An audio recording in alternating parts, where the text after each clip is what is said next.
Hello student, जो बच्चे अभी बीबीएम के धनबाद में हैं और सेमेस्टर 1 के स्टूडेंट हैं और जिनका भी माइनर पेपर इकोनॉमिक्स है जिसका एग्जाम 15 तारीख को होने वाला है, तो हम लोग 2 वीडियो बना चुके हैं यूनिट 1 और यूनिट 2 का। जम के देखिए, जबरदस्त देखिए, उससे बाहर क्वेश्चन नहीं आएगा। ये थर्ड यूनिट का हम लोग वीडियो बनाने जा रहे हैं, इससे बाहर क्वेश्चन नहीं आएगा, यानी पांचों यूनिट का हम लोग वीडियो बनाएंगे, उससे बाहर क्वेश्चन नहीं आएगा।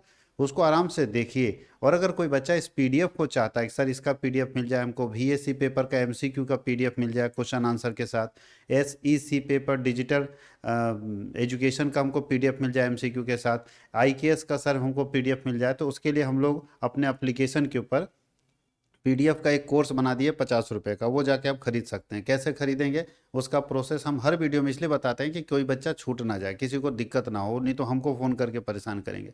इसलिए हर वीडियो में बता देते हैं कि सबसे पहले प्ले स्टोर में जाना है, CWH ऑनलाइन एकेडमी के नाम से ऐप इंस्टॉल करना है। ऐप इंस्टॉल करने के बाद उसमें रजिस्टर का ऑप्शन आएगा, रजिस्टर में जाइएगा। रजिस्टर में पूरा डिटेल भरिएगा, एक पासवर्ड जनरेट कर लीजिएगा, एक पासवर्ड बना लीजिएगा। उसके बाद लॉगिन में जाके अपना मोबाइल नंबर और पासवर्ड डालिएगा, लॉगिन हो जाएगा। लॉगिन के बाद आपको कैटेगरी पूछेगा, तो ऑल यूनिवर्सिटी में जाना है आपको, ऑल यूनिवर्सिटी में जाना है। उसके बाद पेड कोर्स में जाइएगा तो BBMQ धनबाद सेमेस्टर 1 का 50 रुपये का एक नोट्स का कोर्स मिल जाएगा, उसको आप खरीद लीजिएगा। तो उसमें 4 सब्जेक्ट, ये पूरा पीडीएफ वहाँ पे मिल जाएगा। आईकेएस पूरा पीडीएफ मिल जाएगा, एसईसी पेपर पूरा पीडीएफ मिल जाएगा, और वीएससी पेपर का पूरा पीडीएफ मिल जाएगा। कॉमन पेपर है ना इसलिए, बाकी मेजर और माइनर का हम लोग अभी नहीं दे पाएंगे। वैसे मेजर का एग्जाम हो चुका है आप लोग का। तो अभी हम लोग अगले साल से यानी सेमेस्टर 2 से सारे सब्जेक्ट के लिए, चाहे वो आर्ट्स हो, चाहे साइंस हो, चाहे कॉमर्स हो, मेजर माइनर सबका देंगे। सेमेस्टर 2 से सबका पीडीएफ पहले ही अपलोड रहेगा इसी एप्लीकेशन के ऊपर, ठीक है। याद रखिएगा, सेमेस्टर 2 में सब पहले से हम दे देंगे, क्योंकि इस बार लेट से बनाना शुरू किया, सिलेबस लेट से आया था। और सेमेस्टर 2 में पहले से ही सारा का सारा हम आपको दे देंगे, चाहे एमडीसी पेपर हो, चाहे बीएससी पेपर हो, चाहे एसईसी पेपर, सारे पेपर का पहले से हम आपको बना के दे देंगे। तो वहाँ पहले खरीद लेना, लेकिन अभी आप 50 रुपये का खरीद के पढ़ सकते हो, क्योंकि सारा वीडियो बनाना तो संभव नहीं लग रहा है। फिर भी हम लोग यूनिट 3 का वीडियो बना रहे हैं। यूनिट 3 में हम लोगों को पढ़ना है प्रोडक्शन फंक्शन। और इसमें क्वेश्चन पूछेगा सबसे पहले प्रोडक्शन फंक्शन क्या है।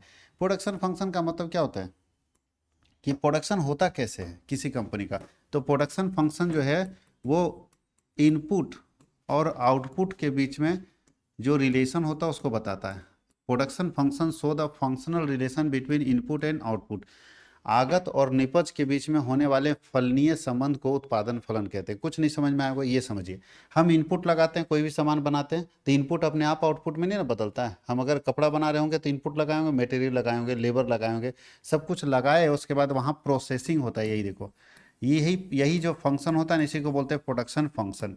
कि हम कुछ सामान लगाते हैं, मान लो मिठाई बनाना है, तो मिठाई में हम इनपुट क्या लगाएंगे भैया, चीनी लगाएंगे, है ना, खोआ लगाएंगे, जो भी आप लगा रहे, दूध लगाएंगे, चीनी लगाएंगे, मेहनत करेंगे, सारा कुछ लगाए। उसके बाद प्रोडक्शन फंक्शन हुआ, तब जो बन के निकलता है उसको हम आउटपुट बोलते हैं। तो इनपुट से आउटपुट में बदलने के लिए, इनपुट से आउटपुट में बदलने के लिए जो भी काम किया जाता है वो सारा काम कहलाता है प्रोडक्शन फंक्शन। इनपुट से आउटपुट में बदलने के लिए जो भी काम किया जाता है वो सारा काम कहलाता है प्रोडक्शन फंक्शन। यही बात यहाँ लिखा है। अब लिखा है शॉर्ट रन प्रोडक्शन फंक्शन का मतलब क्या हुआ कि यानी शॉर्ट रन और लॉन्ग रन। तो अगर कम समय के लिए, 1 साल से कम समय के लिए प्रोडक्शन की बात करेंगे तो शॉर्ट रन, और 1 साल से ज़्यादा समय के लिए बात करेंगे तो लॉन्ग रन, ठीक है। ध्यान रखिएगा, यहाँ पे शॉर्ट रन जो होता है ना, उसमें कुछ फैक्टर फिक्स होते हैं। यहाँ 2 फैक्टर होते हैं, कुछ फिक्स फैक्टर होते हैं और कुछ वेरिएबल फैक्टर होते हैं। शॉर्ट रन में दोनों फैक्टर मिलेगा, फिक्स और वेरिएबल। लेकिन लॉन्ग रन की बात करें तो ओनली वेरिएबल फैक्टर होगा, ओनली वेरिएबल फैक्टर होगा। याद रखना, केवल वेरिएबल फैक्टर होंगे। याद रखना, लॉन्ग रन में क्या होगा, केवल वेरिएबल फैक्टर। तो याद रखना, जब शॉर्ट रन की बात करते हैं तो फिक्स फैक्टर भी होंगे, वेरिएबल फैक्टर भी होंगे, लेकिन लॉन्ग रन में जब हम जाते हैं तो केवल वेरिएबल फैक्टर यहाँ पे आपको दिखेंगे। तो ये है हमारा शॉर्ट पीरियड और लॉन्ग पीरियड। बोलता है डिफाइन आइसोक्वांट क्या होता है। आइसोक्वांट तो बोलता है आइसोक्वांट एक वक्र है जो विभिन्न इनपुट संयोजनों को दिखाता है, यानी इनपुट के सारे कॉम्बिनेशन को दिखाता है जिनसे समान उत्पादन प्राप्त होता है। यानी ऐसे संयोगों को बताता है जिससे हमको बराबर जो है उत्पादन प्राप्त होता है। वैसे संयोजों को हम लोग बोलते हैं आइसोक्वांट। आगे लिखा है परिवर्तनशील अनुपात का नियम क्या है। तो परिवर्तनशील अनुपात का नियम 3 है, ध्यान रखिएगा। परिवर्तनशील अनुपात का नियम 3 है। ये देखो, बढ़ते समान और घटते। बढ़ते, ये इसको हम लोग बोलते हैं, देखिए यहाँ लिखा है स्टेज 1 इंक्रीजिंग रिटर्न। ये इंक्रीजिंग रिटर्न है। जब हम इनपुट जितना लगाते हैं ना, इस सिचुएशन में जितना हम इनपुट लगाते हैं उससे मेरा आउटपुट ज़्यादा आता है। इनपुट जितना लगाते हैं उससे मेरा इस सिचुएशन में आउटपुट ज़्यादा नहीं, इंक्रीजिंग रिटर्न में मेरा इनपुट कम लगता है और आउटपुट ज़्यादा आता है। स्टार्टिंग में हमेशा यही होगा, कभी भी कोई सामान बना रहे होंगे तो स्टार्टिंग में होगा जितना आप लगा रहे होंगे उससे ज़्यादा रिटर्न आएगा। दूसरा बीच में आएगा इनपुट जितना लगा रहे हैं उतना ही आउटपुट आएगा, आउटपुट उतना ही आएगा, ठीक है। और तीसरा सिचुएशन है जितना आप इनपुट लगा रहे हैं वो ज़्यादा होगा और आउटपुट उस हिसाब से क्या होगा, कम। इनपुट ज़्यादा होगा और आउटपुट क्या होगा, कम होगा। ये तीन हम लोग कंडीशन पढ़ते हैं, याद रखिएगा। वेरिएबल प्रोपोर्शन में, वेरिएबल प्रोपोर्शन का तीन सिचुएशन है, increasing return, constant return, decreasing return. Increasing return, constant return, decreasing return.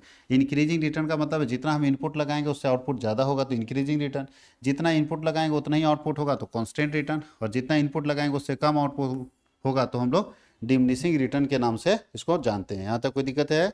ये तीनों हम लोग देख लिए रिटर्न। अगला क्वेश्चन है difference between return to scale और रिटर्न टू फैक्टर। दोनों एकदम सेम चीज़ है, दोनों में इसी तरह से आएगा। देखिए इसका भी आएगा इंक्रीजिंग कांस्टेंट डिक्रीजिंग, इसका भी आएगा इंक्रीजिंग कांस्टेंट डिक्रीजिंग, बस एक चीज़ अंतर है, वो अंतर समझिए। बोलता है सभी उत्पादन साधनों को समान अनुपात में बदलने पर उत्पादन में होने वाले परिवर्तन, सारे उत्पादन के साधन को एक जैसा बदलेंगे, यानी जितना मटेरियल बदल रहे हैं उतना ही लेबर बदलेंगे, हर उत्पादन के साधन को एक जैसा बदलेंगे, तब जो परिवर्तन आएगा उसको बोलते हैं रिटर्न टू स्केल। और यहाँ बोलता है जब एक इनपुट को बदला जाता है, एक इनपुट को बदल रहे हैं बाकी को फिक्स रख रहे हैं, एक वेरिएबल को चेंज कर रहे हैं बाकी को फिक्स रह रहे हैं, तो उसको बोलते हैं return to factor. Return to factor में क्या होगा, एक वेरिएबल फिक्स होगा, बाकी जो फैक्टर होंगे वेरिएबल होंगे, एक फैक्टर फिक्स होगा बाकी फैक्टर वेरिएबल होंगे, तो वो कहलाता है रिटर्न टू फैक्टर। और जहाँ सारे फैक्टर जो है वो वेरिएबल होंगे वो कहलाता है रिटर्न टू स्केल। याद रखिएगा जहाँ सारे फैक्टर वेरिएबल होंगे, वेरिएबल मतलब सब कुछ बदल जाएगा, कुछ भी फिक्स नहीं रहेगा, तो उसको हम लोग बोलते हैं रिटर्न टू स्केल।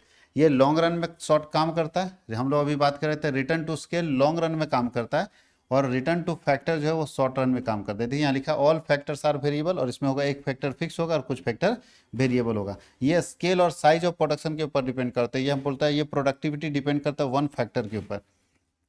ये बोलता है सभी इनपुट एक जैसा चेंज होगा, जो भी इनपुट लगेगा एक जैसा चेंज होगा, जबकि इसमें नहीं, केवल एक इनपुट चेंज होगा बाकी सब सेम रहेगा, एक इनपुट चेंज होगा बाकी सब फिक्स रहेगा, ठीक है। इसी को law of return to scale कहते हैं, या इसको लॉ ऑफ वेरिएबल प्रोपोर्शन के नाम से जानते हैं। इसमें तीन होता है, इंक्रीजिंग होता है, कांस्टेंट होता है, डिक्रीजिंग। इसमें भी तीन होता है, इंक्रीजिंग होता है, कांस्टेंट होता है, डिक्रीजिंग की जगह नेगेटिव हो जाता है, लेकिन है तीनों।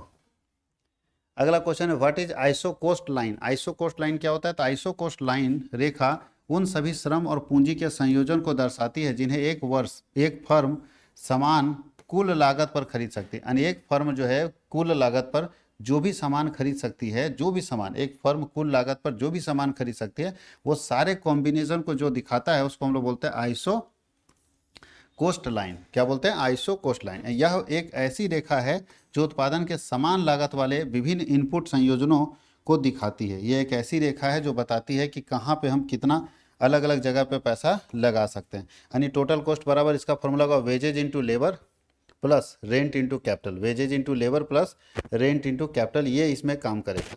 अब हम लोग चलते हैं लॉन्ग क्वेश्चन में। लॉन्ग क्वेश्चन में फिर है explain law of variable proportion. अभी फिर आपको पढ़ चुके। लॉ ऑफ वेरिएबल प्रोपोर्शन में तीन प्रोपोर्शन है, इंक्रीजिंग, कांस्टेंट और डिक्रीजिंग। इंक्रीजिंग, कांस्टेंट और डिक्रीजिंग मतलब ये बोलता है कि अगर आप इनपुट जिस हिसाब से बढ़ाते हैं आउटपुट उस हिसाब से बढ़ता है कि नहीं। तो जिस मात्रा में हम इनपुट बढ़ाते हैं आउटपुट किस मात्रा में बढ़ता है। अगर जिस मात्रा में बढ़ाते हैं सेम मात्रा में आउटपुट बढ़ता है तब क्या होगा, जिस मात्रा में बढ़ाते हैं उससे ज़्यादा बढ़ता है तब क्या होगा, या जिस मात्रा में बढ़ाते हैं उससे कम बढ़ता है तब क्या होगा। ये तीन चीज़ हम लोग यहाँ पे देखेंगे, और ये तीनों को हम लोग बोलते हैं, तीनों जो हम लोग यहाँ पे देखेंगे उसको बोलते हैं लॉ ऑफ वेरिएबल प्रोपोर्शन, परिवर्तनशील अनुपातों का नियम। यहाँ पे तीन नियम हम देखते हैं। यहाँ पे देखिए पहला, अच्छा परिवर्तनशील अनुपातों का नियम में तीन स्टेजेज है। पहला होता है इंक्रीजिंग रिटर्न, जो अभी हम आपको बताया। क्या होगा इंक्रीजिंग रिटर्न में? जितना इनपुट लगा रहे हैं, जितना हम सामान लगा रहे हैं उससे हमारा आउटपुट ज़्यादा हो रहा है, तो इंक्रीजिंग रिटर्न मतलब हम जितना लगा रहे हैं उससे हमको ज़्यादा कमाई हो रहा है।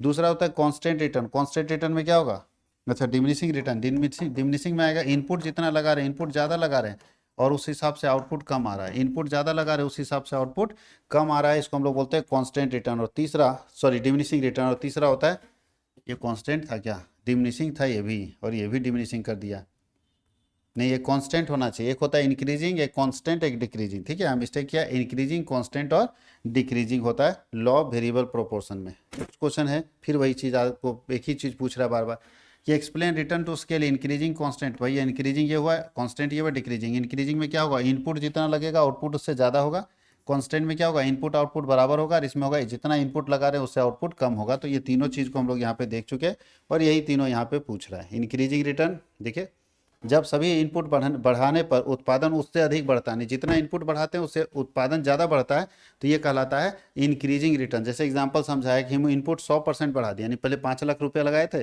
अभी 10 लाख रुपया पूंजी लगा दिए, डबल कर दिए, तो मेरा प्रोडक्शन 150% बढ़ गया। हम बढ़ाएं 100% पूंजी, लेकिन पूंजी बढ़ाएं, लेबर बढ़ाएं, सब 100% बढ़ा दिए, लेकिन प्रोडक्शन 150% बढ़ गया, मतलब आपका जो है इंक्रीजिंग रिटर्न हो रहा है, जितना आप लगा रहे हैं उससे ज़्यादा रिटर्न आ रहा है। फिर एक समय के बाद आएगा कॉन्स्टेंट रिटर्न, जितना लगा रहे हैं उतना ही आएगा। जैसे आपने 100% बढ़ाया तो प्रोडक्शन भी 100% बढ़ा। और तीसरा आता है डिमिनिशिंग रिटर्न, जितना आप लगा रहे हैं उससे कम आएगा। धीरे धीरे जब पुराना हो जाता है टेक्नोलॉजी, जब पुराना हो जाता है मशीन, तो डिक्रीजिंग रिटर्न आएगा कि आप लगाए बढ़ाएं आप 100% और बढ़ा आपका प्रोडक्शन सेवल 70%, तो आप यहाँ लॉस में चले जाते हैं। जैसे जैसे पुराना हमारा मटेरियल होगा ये प्रॉब्लम आएगा ही आएगा। अब अगला क्वेश्चन है कि explain producer equilibrium with isoquant and isocost. Producer equilibrium क्या होता है, एक उत्पादक, एक सामान बनाने वाला किस जगह पे संतुलन में पहुंचता है। एक सामान बनाने वाला किस जगह, जैसे कंज्यूमर का इक्विलिब्रियम पॉइंट आपको बताए थे P=MU, जहाँ P= क्या होगा, MU। प्रोड्यूसर का इक्विलिब्रियम पॉइंट जो होता है वो दो होता है। प्रोड्यूसर का इक्विलिब्रियम पॉइंट दो होता है, एक होता है MR = MC और एक होता है TR = TC। ध्यान रखिएगा, मतलब एक कंज्यूमर कहाँ पे खुश होता है, तो एक कंज्यूमर खुश होता है जहाँ प्राइस और मार्जिनल यूटिलिटी आपस में बराबर हो जाता है। उसी तरह से एक प्रोड्यूसर जो सामान बनाने वाला है वो दो ही सिचुएशन में खुश होता है, उसको लगता है कि हमको लॉस नहीं हो रहा है। पहला सिचुएशन वो जहाँ मार्जिनल रिवेन्यू मार्जिनल कॉस्ट के बराबर हो, पहला सिचुएशन वो जहाँ मार्जिनल रिवेन्यू मार्जिनल कॉस्ट के बराबर हो, और दूसरा सिचुएशन वो जहाँ टोटल रिवेन्यू टोटल कॉस्ट के बराबर हो।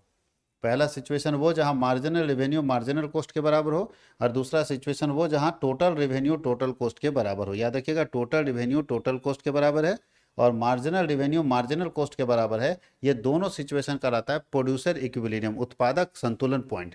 जहाँ पे एक सामान बनाने वाला अपने आप को संतुलित मानता है, अपने आप को संतुलन बिंदु पे मानता है। तो यही याद रखना है कि उत्पादक का संतुलन होता है जहाँ मार्जिनल कॉस्ट सीमांत आय जो है सीमांत लागत के बराबर हो, और कुल आय कुल लागत के बराबर हो। कुल आय कुल लागत के बराबर हो और सीमांत आय सीमांत लागत के बराबर हो। इसी जगह पे एक उत्पादक, देखिए यहाँ लिखा भी होगा,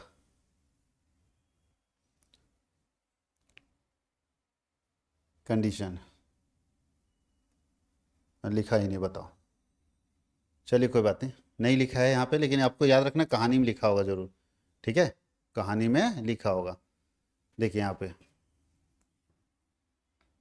लेबर कैपिटल, देखिए यहाँ producer output and minimum cost और मैक्सिमम आउटपुट, मतलब मिनिमम कॉस्ट में मैक्सिमम आउटपुट कहाँ कैसे लाएंगे, इसी को हम लोग बोलते हैं। फिर से रिपीट कर रहे हैं, प्रोड्यूसर इक्विलिब्रियम का सबसे बेस्ट सिचुएशन दो, या तो मार्जिनल कॉस्ट मार्जिनल रिवेन्यू के बराबर हो, या टोटल कॉस्ट टोटल रिवेन्यू के बराबर हो। ये दो ऐसा पॉइंट है जहाँ पे एक प्रोड्यूसर सामान बनाने वाला अपने आप को संतुलन में पाता है, एक प्रोड्यूसर अपने आप को संतुलन में पाता है इसी पॉइंट में जहाँ पे मार्जिनल रिवेन्यू मार्जिनल कॉस्ट के बराबर होता और टोटल रिवेन्यू टोटल कॉस्ट के बराबर हो। तो ये हम लोगों का यूनिट जो है थर्ड वो कंप्लीट हो गया। अब हम लोगों को इसके बाद यूनिट 4 पढ़ना है, जिसका नाम है theory of cost and revenue. छोटा सा यूनिट है, छोटा सा यूनिट है, यानी एक लेक्चर में यूनिट हम लोग 4 और 5 दोनों कोशिश करेंगे कि एक लेक्चर और आएगा जिसमें यूनिट 4 और 5 दोनों आपको मिलेगा, और वहां से आप इसको देख सकते हैं। ये लेक्चर आपको 14 तारीख को मिलने वाला है, ठीक है, 14 तारीख को ये लेक्चर अपलोड हो जाएगा। तो जरूर देखिए और ढेर सारा प्यार दीजिए।